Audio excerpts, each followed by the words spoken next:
David Chiu first wrote for JWT in last year's popular salon show True Colors. His new piece is titled Holy Ground.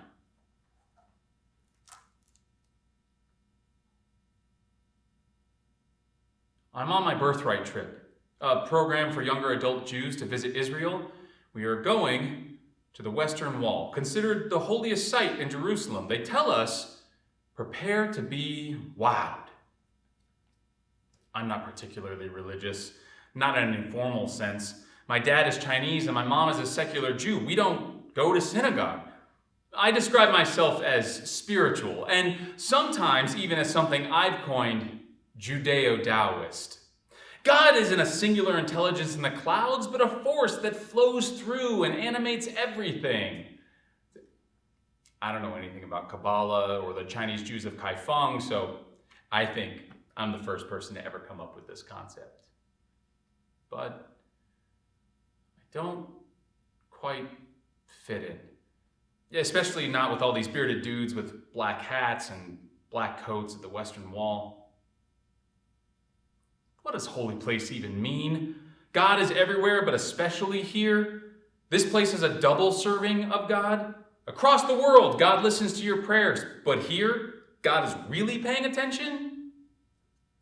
Our group has just been taught how people come from around the world to leave a note in the cracks between the wall's stones, and despite my theological qualms, I won't be left out of the full experience. I've already written my note.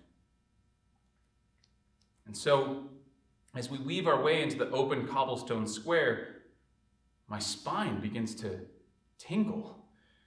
Those big tan stones worn smooth by the fingers of generations of yearning worshipers reach out to me with a magnetic pull that I didn't expect.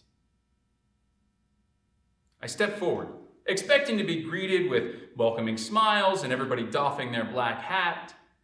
Instead, there's a Hasidic man, his fiery red beard bursting from his chin in uneven tufts, blocking my path. Do you want to do a mitzvah?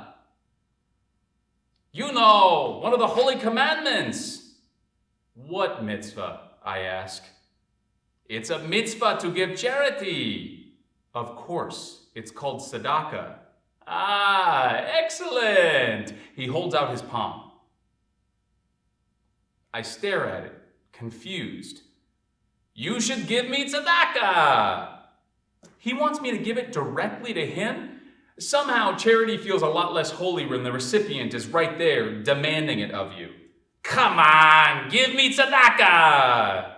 Is he poor? That black coat is nicer than anything I own. I don't have any money. Be a good person. As much to get it over with as to be a good person, I reach into my money pouch, pull out the smallest denomination of shekels I can find, and give him a bill. He doesn't respond with much of a thank you. It's as if he did me a favor, but at least he departs.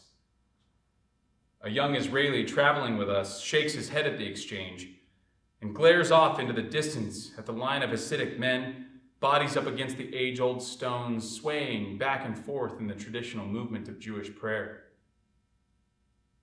It wasn't even part of the temple. It's just an outer retaining wall.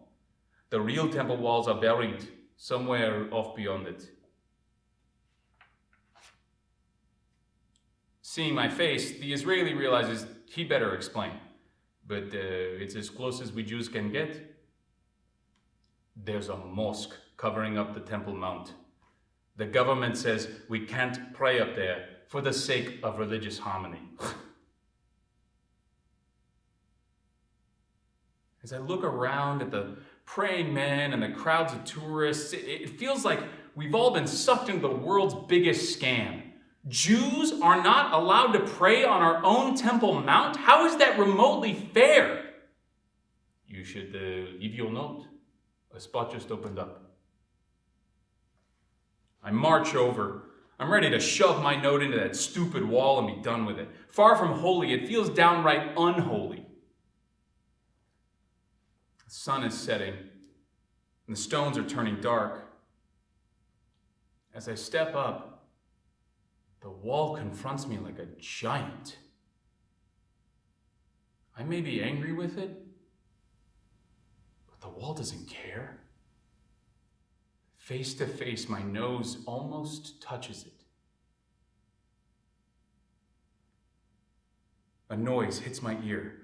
The murmuring of all the many Jews praying, rippling up and down the hard surface, combining into one indistinguishable mass of sound.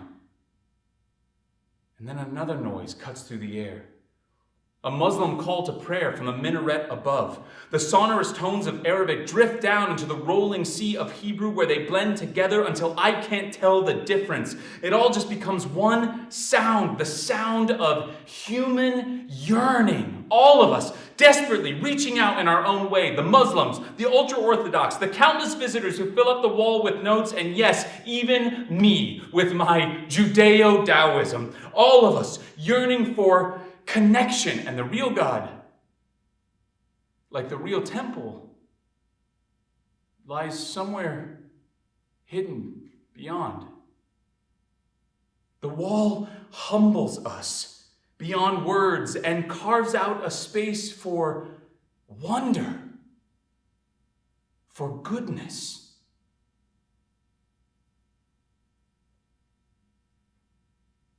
I place my note, step back and think, wow, this really is holy ground.